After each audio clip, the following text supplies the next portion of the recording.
Film itu saya udah nungguin beneran dari trailer, dari masih teaser malah itu kemarin-kemarin udah ditungguin. Dan Hollywood itu sebenarnya kiblatnya Indo, bukan Indo kiblatnya Hollywood. Yes. Actionnya, kalau action itu udah harga mati sih. Iya. Terus yang bikin keren itu, iya, soalnya terus waktu aku lihat dari teaser kemarin yang sebelum trailer ini, itu udah perfect banget nampilin semua karakternya sampai wah gila, ini satu-satu menonjol banget semuanya, nggak ada satu yang ketinggal gitu lah. Apa yang menonjol ya tadi. Jadi ngikutin pertanyaan ini, nah itu inspirasi dari desain karakternya dari mana aja ya? Soalnya aku kepo banget karena masing-masing karakter tuh kuat banget gitu loh. Siap. Terima kasih. Mas Oke. Tonton silakan. Saya tuh punya kecenderungan ketika menulis itu tuh saya selalu yang paling penting bagi saya adalah bagaimana bercerita, bagaimana menyusun cerita dan bagaimana kemudian membuat pondasi cerita. Nah, lalu kemudian berbicara soal karakter itu tuh akan menjadi proses kolaborasi saya dengan semua aktor yang luar biasa ini gitu. Jadi ketika kemudian pondasi cerita dan tulangannya semuanya sudah utuh, sudah jadi gitu, di proses reading pada saat bersama dengan orang-orang gila ini, itu tuh mereka langsung kemudian datang dengan membawa pikiran mereka masing-masing gitu. Kayak tiba-tiba langsung tak, gue pengennya kayak gini nih, gue pengennya kayak gini nih.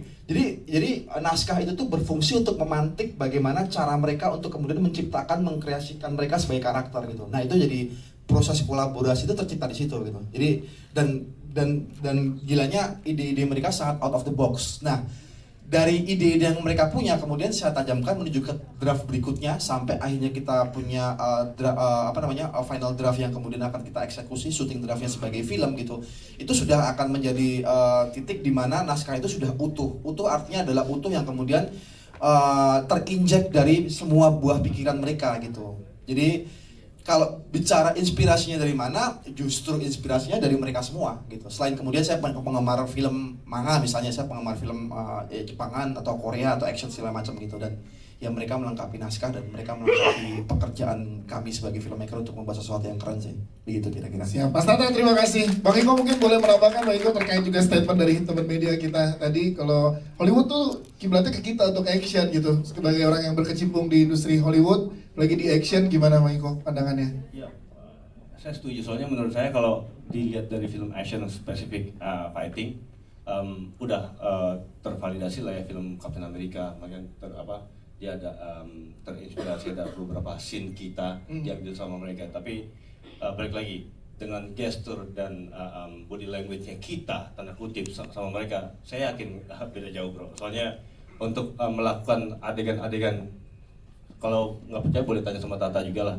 Kalau memberikan kesempatan shot pertama, take pertama, kayaknya nggak mungkin ada cuman one take oke untuk fighting, betul nggak, Tan? Betul banget. Dan dedikasi loyalitasnya pemain-pemain kita ataupun orang-orang kita dan kepuasan kita tuh nggak cukup sekali untuk kita membuktikan hasil yang baik. Pasti otomatis kita ya yang kita arahkan ataupun kita mainkan depan kamera, satu adegan saja fighting itu tidak hanya pukul tendang kena, bukan, tapi kita mempunyai dance, mempunyai chemistry yang sangat bisa memberikan satu sama lain gitu, aksi reaksi. Mungkin yang sangat bisa saya bilang sangat jarang di beberapa tempat ataupun lintas negara kita memberikan rasa itu dengan setulus itu gitu. Jadi dengan serang bela kita kita bisa bilang serang bela untuk adegan fighting membutuhkan chemistry, apalagi visi dan misi satu sama lain yang sama, itu tidak mudah gitu. Jadi kita jangankan kita untuk adegan drama, untuk berdialog, ini lebih kompleksnya lagi ini kan sensitif, kita menyentuh satu sama lain tidak itu membutuhkan rasa itu yang keras ataupun yang lembut. Itu kan bahan visualnya itu terlihat mana yang betul, mana yang bohongan. Tapi kalau kita lihat sentuhan itu sebetulnya kita tidak ada rasa ini menyakiti, tapi terlihat seperti beneran. Itu kan yang sangat susah kita mentranslate gerakan itu untuk di visual seperti itu. Jadi memang saya pribadi untuk koreo yang kita buat dan kita create di beberapa film di layar ini bukan hanya sekedar sekedar tembak, hari itu jadi, hari itu tembak, enggak. Kita butuh latihan, betul. Kita butuh chemistry, kita butuh rasa yang benar-benar mereka rasakan, bukan menghafal tapi mendalami, seperti itu. Wow, terima kasih Bang Iko, guys.